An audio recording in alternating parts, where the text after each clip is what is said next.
Right. Dick, what qualifications did you have at the outbreak of the Second World War?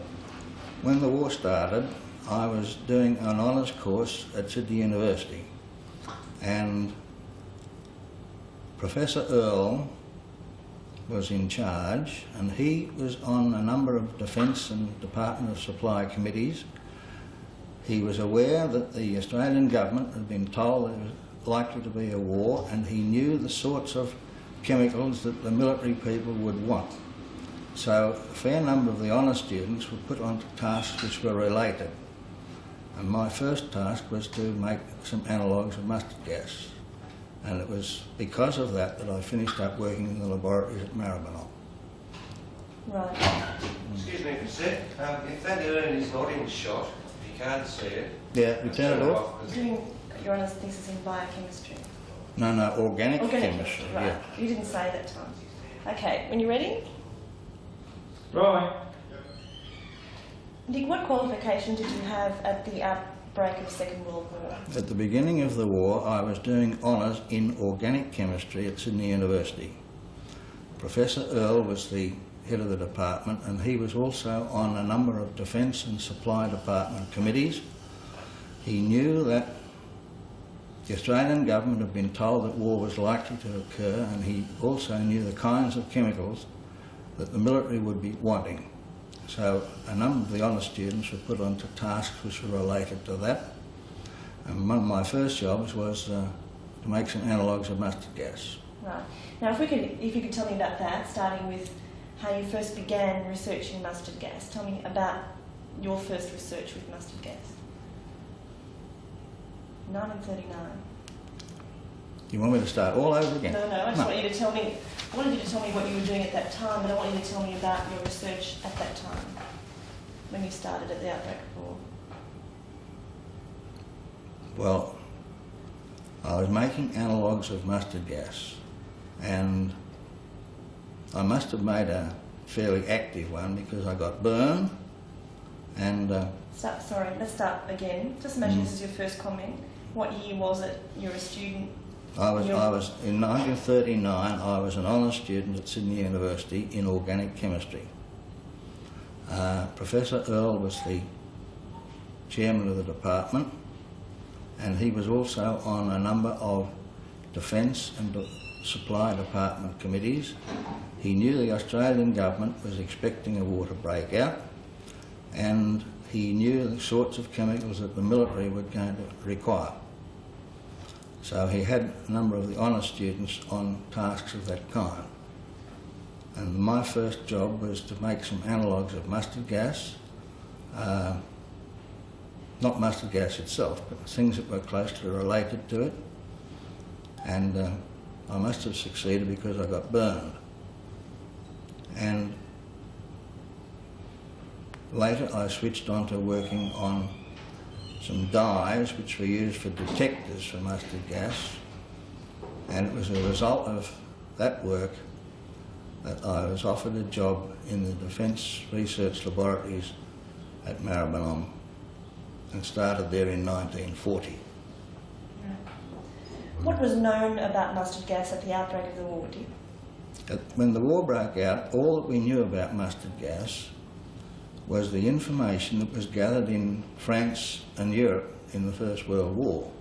There had been a little bit of research done in England and even less in Australia between the wars, but it was expected that chemical warfare would be used if another war started.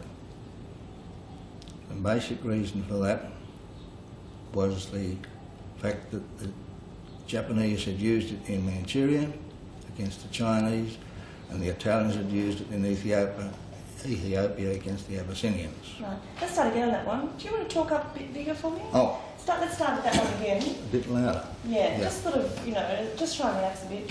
What was known about mustard gas at the outbreak of war? When the war broke out, most of the information that we had on mustard gas had been gathered in Europe during World War I. There had been a little research done in England after the First World War, and even less in Australia, but people generally were of the opinion that it would be used in the next war. And this was emphasised by the fact that the Japanese used it in Manchuria and the Italians used it in Abyssinia. So, And when the next war broke out, you thought it would be completely full with chemicals? everybody expected chemicals would be used in the Second World War.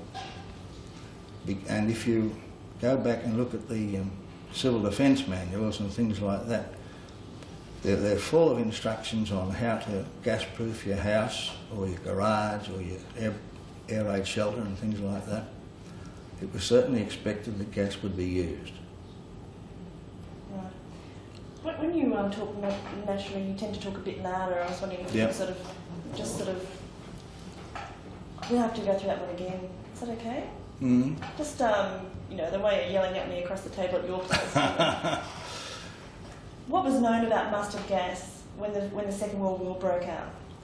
When the Second World War broke out, most of the information on mustard gas had been obtained in the First World War in France, and there had been a little bit of research done in England, very little in Australia, and generally people expected that it would be used because it had been so successful in the First World War. And this was emphasised by the fact that the Japanese had used it in Manchuria and the Italians had used it in Abyssinia.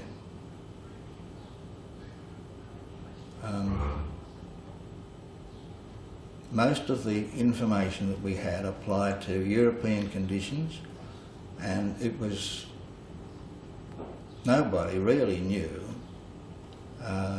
just how effective it is in the tropics. What made Australian research into mustard gas so urgent? Well, what made it urgent, what made Australian research urgent, was the fact that the Japanese took Singapore, and we realised that we would have to fight a war under tropical conditions virtually on our own back doorstep. And later, when the Japanese were pushed back in New Guinea, they left behind them some 75mm shells that were filled with a mixture of mustard gas and lewisite. And that is the fuse holder of that shell. I probably shouldn't have it, and you probably shouldn't have seen it, but now it's just mounted in plastic and I use it as a paperweight. But that convinced me and a number of other Australians that we were on the right track and that the trials and experiments that we'd done in North Queensland were justified. Do we have to do that again for any reason? Well, when I told the other microphone was there, so yeah. Okay, well, let's just, we'll pick that shot up later. But can you just tell us again, we'll keep the camera on you that time, because when he tilted down, the microphone was in the way, so we'll do that later. Oh. But reach around and get it again when I ask the question, but we'll just keep the camera on your face, okay? Mm-hmm. Right. And try to remember that, that was the thing that really made the wheels go around. So this is Japanese chemical bomb. Okay, Jack. Sorry, I keep calling you Jack all the time. Well, that's all right. What made Australian research so urgent? What made Australian chemical warfare... Sorry. Oh. Right. Okay. Talk a bit. What made Australian chemical warfare research urgent was the fact that the Japanese took Singapore. And then we realised that we would have to fight a war under tropical conditions on our own back doorstep. And later, when we pushed the Japanese out of New Guinea, they left behind a 75mm shell that was filled with a mixture of mustard gas and lewisite. And it was the fact that we found this that convinced me and a number of other people that we were on the right track and we weren't wasting time or energy in doing the trials that we did in Queensland. Right. Now, do you want me to... Yeah. Now that is the fuse holder off that shell, which I've got mounted in plastic and I use it as a paperweight. I probably shouldn't have it, and you probably shouldn't see it. That thump ought to come over well on the microphone. But that was the thing that really made the wheels go round. Yeah, that was the thing that really pushed things along, yeah. Right, okay. Now, what didn't we know when we started researching mustard gas? And remember to talk up big and Yeah, sell it. when we started, Let's start that again. Try and, talk up big. The more you talk up big to me like that, the quicker we'll be with the interview, okay? When we started work on mustard gas in Queensland, the things that we did not know were just how effective it was under tropical conditions. The first trial, which happened in Townsville, I think in 1942, they had a wooden box about 8 feet cube that a man could get up and walk around inside, and this was painted inside with a special paint that the English had told us was mustard gas resistant. When they put a known concentration of mustard gas in the chamber early in the morning and tried to analyse it, they couldn't find any at all. So certain people went in to have a look. By the time they got in, it was round about lunchtime, temperatures shot up, and the mustard gas, which had been adsorbed into this paint, had desorbed out of the paint, and they all got burned. Now that was the first accident that happened. It was a severe accident, and the only people that were involved were 3 civilian scientists and 1 Air Force meteorologist. He was not a volunteer in the ordinary sense of the word. What did that early accident prove? Well, what that proved, the early accident proved 2 things to us. First of all, that the effects of mustard gas under hot, humid conditions were far worse than anybody had imagined, and it shocked the Australians, it shocked the Brits, and it also shocked the Americans when they heard about it. The other thing which it did was to convince most of us Australians that the information we were getting from England was not reliable, that they were just, I don't think they were doing this in malice. I think they were just passing on their ignorance. And a lot of people took the attitude that because it was English, it must be right. And certain of us after that took the attitude because it's English, it's got to be doubtful. And as far as I'm concerned, that situation still applies. What sort of problems arose out of the ignorance that happened after that accident? What sort of problems happened as a result? Did you keep getting bad advice? Oh, I don't know. I'm not sure. But the point was that what information we did get, we were very sceptical about. And what about the uniforms? What other problems happened when they were giving you advice about the protective clothing and the ointments and all those things? Well, one of the ointments that was used to rub on your hand, back of your hands and that sort of thing, the active ingredient was absorbed through the skin and then caused blood problems. We had the same difficulty with chemicals that were used to impregnate cotton underwear. It was supposed to prevent the vapour of the gas coming through, and that was the chemicals was absorbed through the skin. The British one was pretty bad. The American one was a little better, but they still weren't good, not really. So did you find out early on that tell me about how all the protective gear that you had was useless under tropical conditions before the experiments got underway? Well, we weren't sure. this is the reason why we did experiments, because we got to the stage we were very doubtful about what was happening. We didn't know, so you had to do an experiment to find out why. This is the whole base of science, you know. Well, just think about the question I asked you. I mentioned the tropical conditions, protective clothing, and how it all changed once you started doing the experiments. How the advice you had from Britain about Hello. what did that early accident prove about the ignorance of how the mustard gas would behave and what you'd have to do to replan?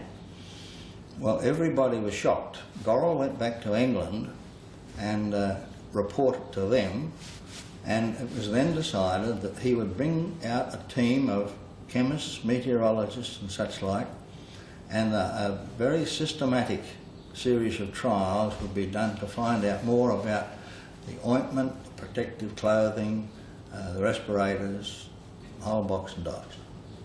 And that's when the big trials were started at Innisfail. And they went on at Innisfail for about 2 years, because there they were collecting information on what happened under jungle conditions, under the canopy and on the floor of the jungle. And then they moved to Proserpine. I'm not sure exactly what the date was, but there they were planning to do open savanna country. You know, where you've got reasonably open fields, a few trees, but not jungle. After that early accident, what measure did they use mustard? Keep on. Just, that's what? Remove the mic there. No? No. What's happened? Maybe it's just how mustard gas behaved maybe 4 to 6, how many more times? You've got to, how was that different to what people knew about mustard gas before? So if I ask you, tell me, how did mustard gas behaved after that first early accident? Well, after the first early accident, it looked as though mustard gas was, under those conditions, high humidity, high temperature, was 16 to 20 times more effective than mustard gas as it might have been in northern France in 1917, which is when it first appeared. Forgotten the exact date. But it was certainly much more effective than anybody had imagined. And that is why we had to go ahead and do these trials, to find out just how effective it really was. And the trials were very carefully planned, and the whole thing was supervised by a bunch of very high-power medicos, and the final trials had to have War Cabinet approval, so the top politicians knew about it, and probably Menzies because he was the leader of the opposition, but I don't think any other politicians knew. And apart from maybe the head of the Defence Department and the head of Supply, I don't think any of the top bureaucrats knew.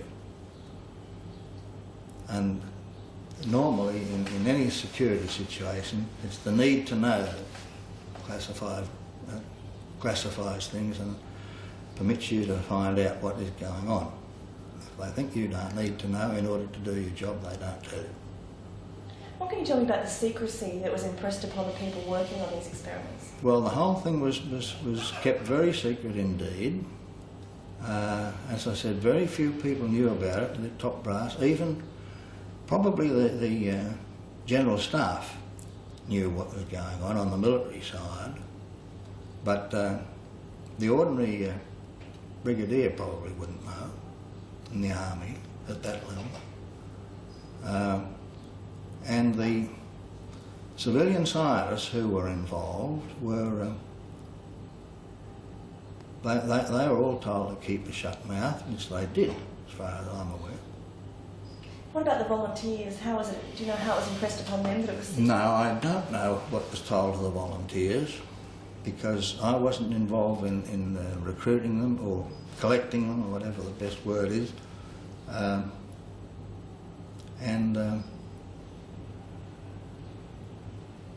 I'm not sure exactly what they were told, but I'm pretty certain they were told to keep their mouths shut. and from the few stories I've heard since, they did. Right. Tell me about the controls on the experiments with volunteers. Well, when you set up an experiment to find out the effect of something,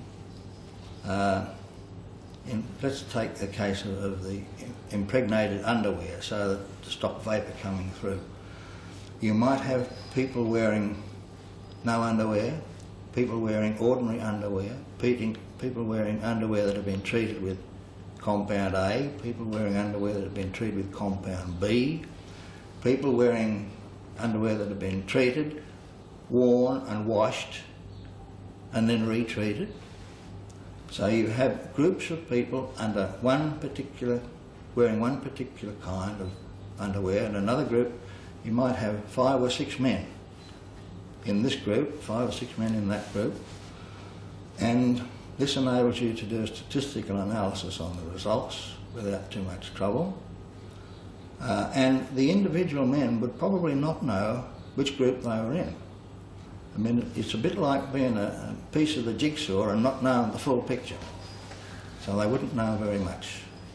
And to them it might seem a lot haphazard messing about. Right.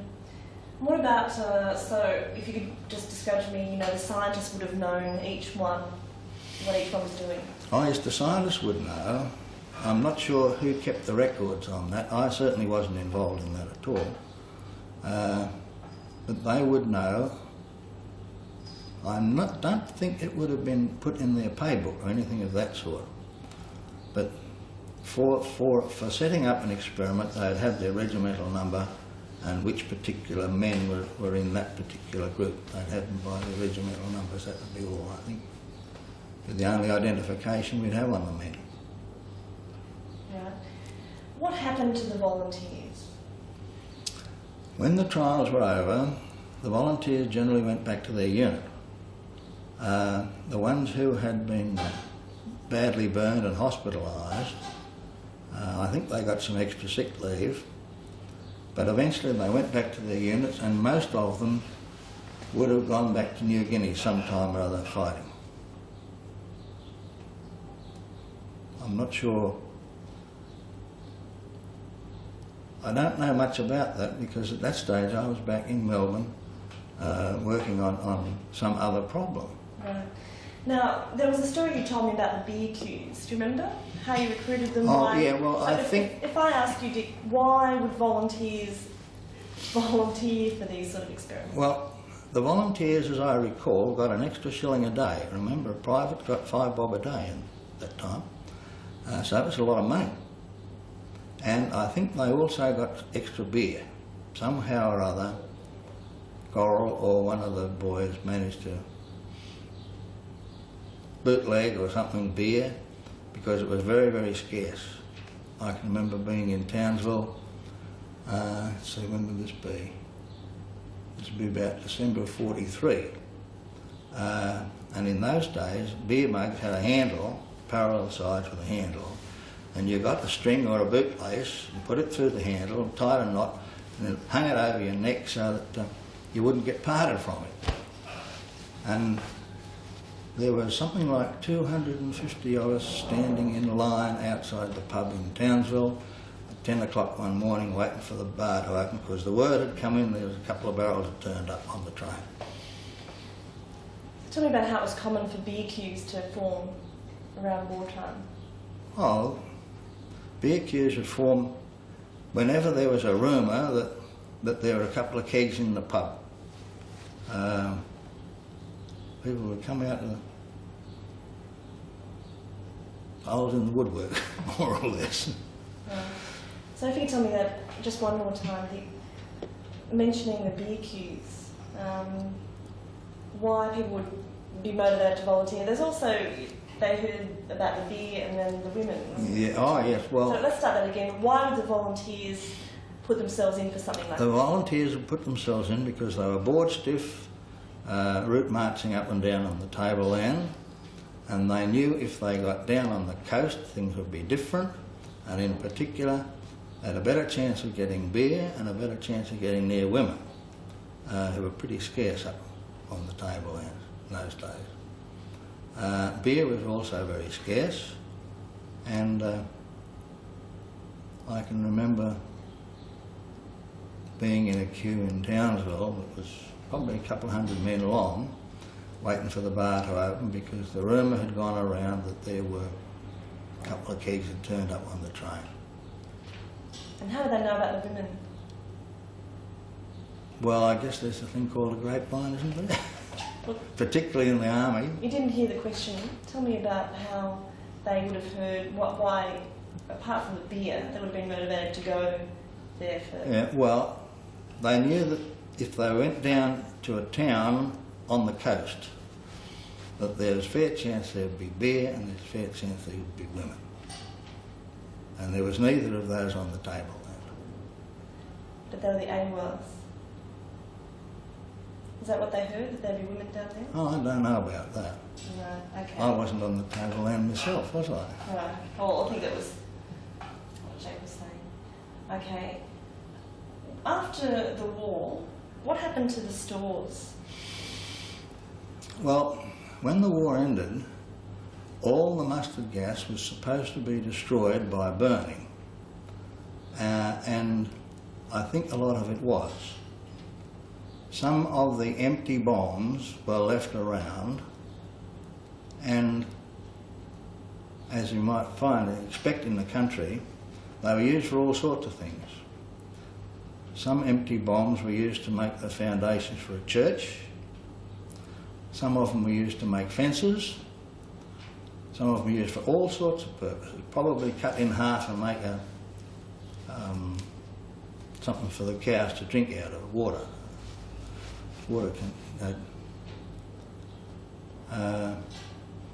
The Americans had their own mustard gas stores, and I don't know how they disposed of theirs. Every so often you do hear stories about containers of mustard gas appearing on remote beaches in Queensland and things like that. They probably dumped a lot of stuff at sea, and it will occasionally get washed up. But you were saying the Americans had a lot of mustard gas and we don't know what they did with it. That's right. I don't know how they disposed of it. Who? Sorry. I don't know how the Americans disposed of it, and I don't know where they had it. Tell me about the quantity. What you did say to me was the Americans had a lot of mustard gas in this country, we don't know what they did with it. Yeah, the Americans had a lot of mustard gas in this country, and we don't know what they did with it. We don't know how they disposed of it, whether they burned it or whether they buried it or what. Don't know.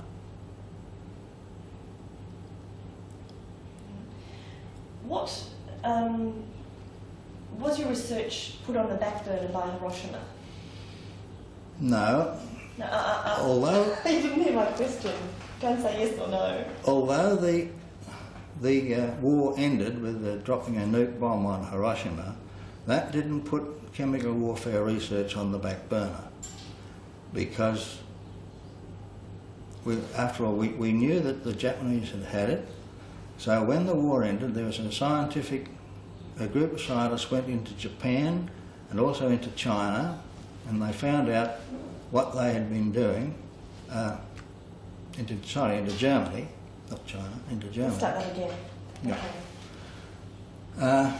Did Hiroshima put your research on the back burner? Although the war ended with the dropping a nuke on Hiroshima, that didn't stop research on chemical warfare, because a group of scientists went into Germany and into Japan after the war, and they found out what had been done. They found out how the Japanese had managed to make a mixture of mustard gas and lewisite that was stable, which the Americans had not been able to do.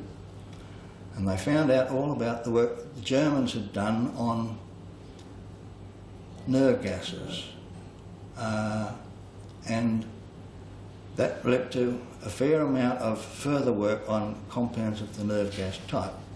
They were developed from insecticides, and they not only got better chemical warfare agents from that, they also got some better insecticides as well.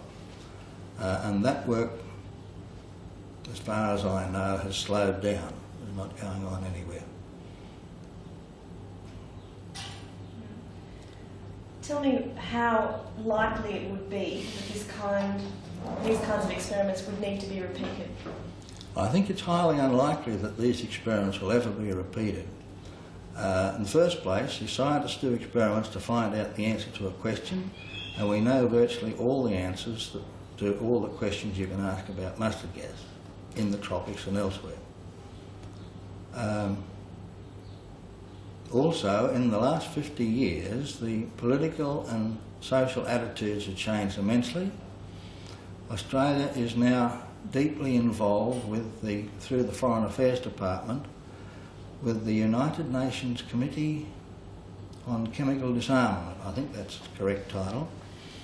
And some of our own defence scientists give the Foreign Affairs people plenty of technical backup.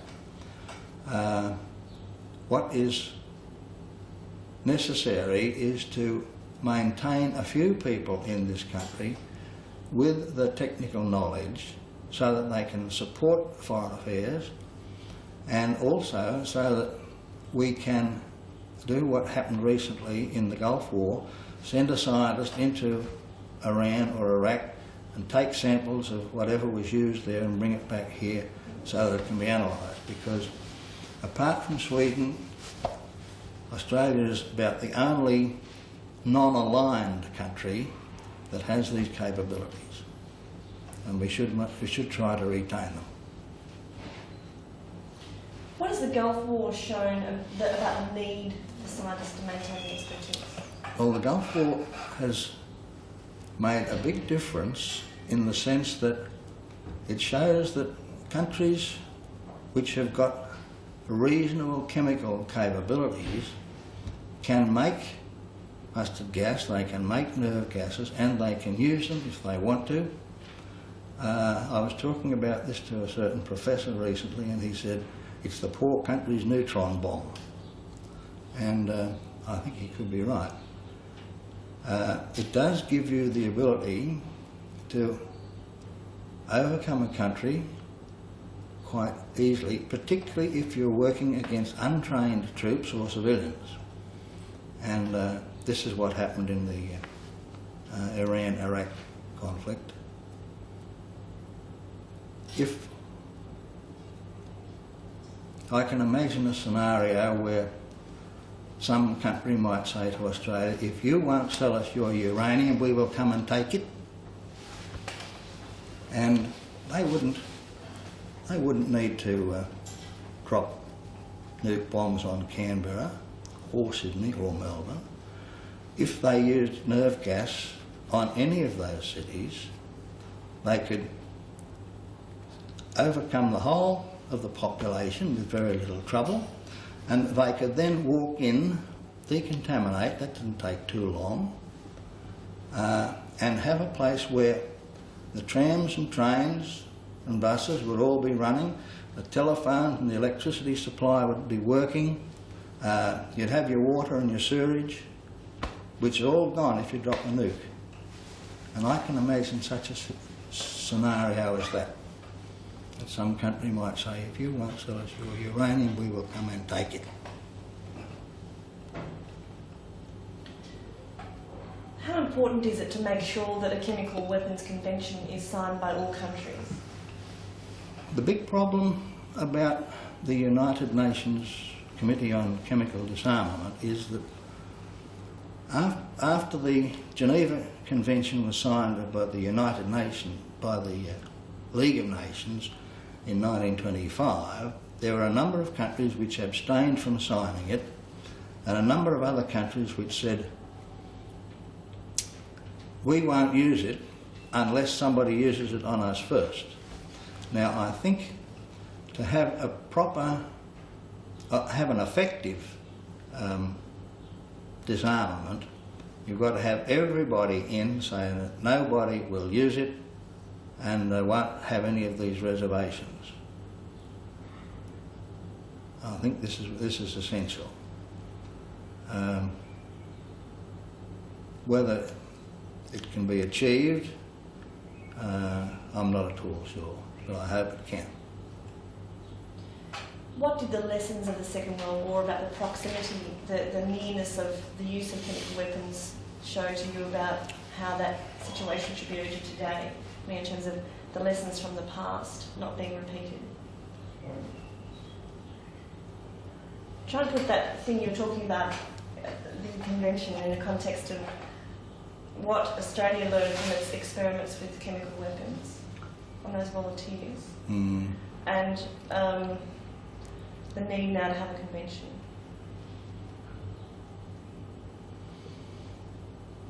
I'm not quite with you as far as sorry. No, if you sort of tell me if the use of chemical weapons. Right. Dick, if Australia is so involved in disarmament now, why is it necessary for the Australian government to keep all these experiments so secret? I don't know why they're trying to keep things secret, because the basic information has been available in the official war history since 1958, I think it was published. There's a full chapter on the chemical warfare and the trials that were held in New Guinea, and it's all there. All the medical results were published in the medical literature, British Journal of Medicine or some such journal, about 1949-50. So all this information has been available. So why there has been this hush-up in Canberra, I just don't know. It's quite likely that there is a Humphrey Appleby type up there who would dearly love to put all these bloody documents through the shredder. And what you do about him, I'm not quite sure. Tell me about the irony of the Australian government being so involved now in disarmament while they're keeping the lid on this. The changes in social attitudes and political attitudes over the last 50 years have been quite marked. So that there's a certain amount of irony in the fact that Australia is pushing chemical disarmament in Geneva and trying to hush up the fact that they had these trials 50 years ago. I don't understand the logic behind that, I must confess. But nevertheless, their disarmament work is important. Oh, the disarmament work is important. So let's just go. Yeah. The disarmament work is certainly important, and you've seen from the results in the Gulf War that a comprehensive chemical disarmament agreement is really necessary.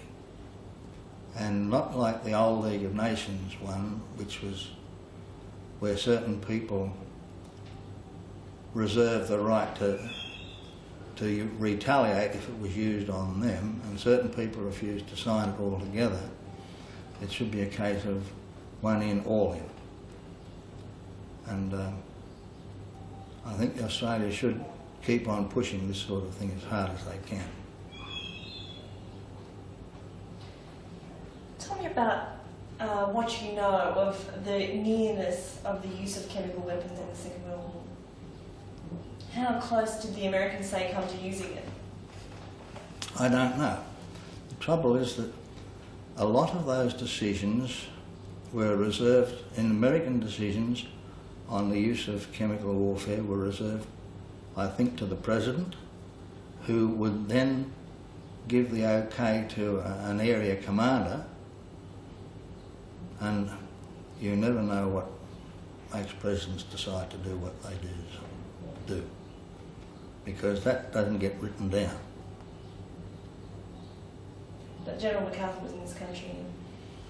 Oh, MacArthur was here for a long time, and I'm pretty sure that the Americans preferred to leave the Australians to do the mopping up while they did their leapfrogging up to Japan itself. And one of the problems about chemical warfare is that if you contaminate an area, you may have difficulty in occupying it yourself. So because they wanted to leapfrog in a hell of a hurry, it was much more appropriate to their tactical situation not to use chemical warfare. But I think if things had been... Chemical warfare is most useful in a static situation. That's why it was so wonderful in France in 1914-18 war, because the armies just sat there looking at one another with not very much distance between them. It wouldn't have worked in North Africa because Rommel and what's his name were chasing one another backwards and forward all the time, and it certainly was not very suitable for the island hopping way that the Americans went north. Was there any experiments that proved that it would be unsuitable? Well, I think what came out of the experiments mainly was the fact that we had a dedicated group of enthusiastic volunteers, and it was highly unlikely that untrained troops and not well, what's the best word for it? Oh dear. Can we retake this? Yeah, do we take this? You mean motivated? Yeah, motivated. Yeah. Well, let's do that. Okay. What did the experiments show, the Americans perhaps, about the way it could be used in the tropics? Well, I think one thing that came out of it was the fact that with dedicated, enthusiastic volunteers who were prepared to do quite remarkable things, you couldn't guarantee that not so well trained troops and not so well motivated people would be really that good. And I think this could be one of the reasons why the Americans didn't use it themselves, because they weren't too sure how their own men would stand up to it. Do you have any sympathy for the volunteers now if any of them got sick? Yeah, I think the volunteers had a lousy deal. They should have had some sort of compensation, and they should have had their medical records should have been available to Veterans Affairs or Repatriation Department or whoever, because, as I said earlier, very few people knew about it. So if you went along to repat and said, look, I was burned with mustard gas in Queensland, they would say, ha, ha, ha, wouldn't they? And they did to a lot of the boys too, I would gather. What do you think should be done about it now? I think this Humphrey Appleby guy is waiting for everybody to die and then it'll go away. Right. And what you do about him, I don't know, because he wears a lot of disguises.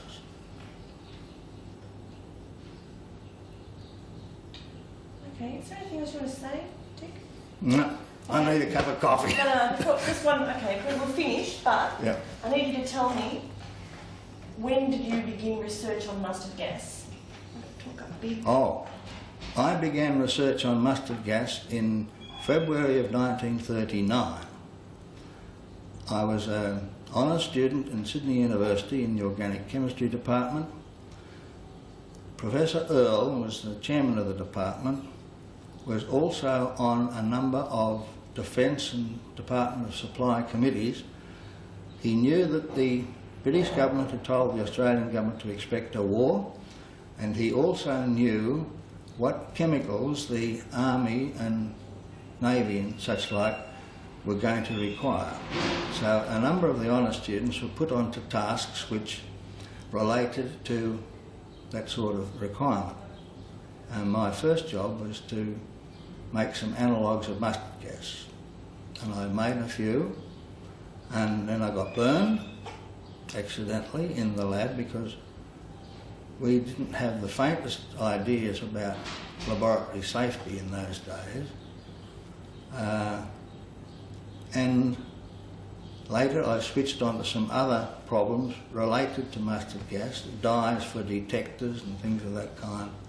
And it was a result of that work that I was offered a job in the Defence Laboratories just outside of Melbourne. Okay, terrific. Thank Good. you. Excellent. Right, we'll need to do that shot of you picking up that thing. Oh, just yeah. on a close-up thing, you can move the mic over.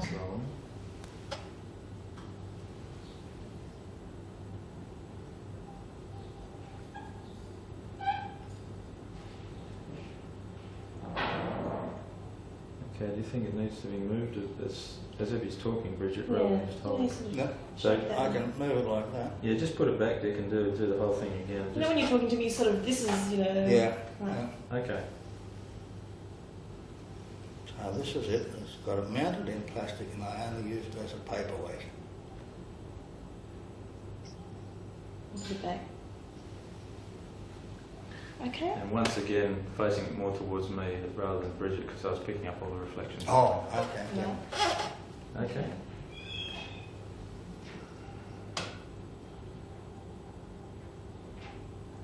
And talk, and talk, And talk, and talk. Move it around a little Yep. bit And and put it back. put it back.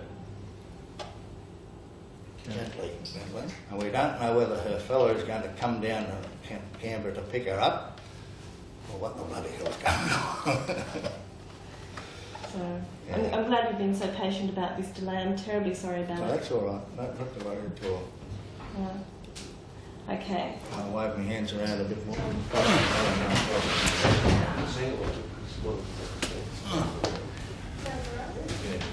Yeah. It's really good single concept statements. Then hurry up. Humphrey Appleby. You should go, and then there's no one as a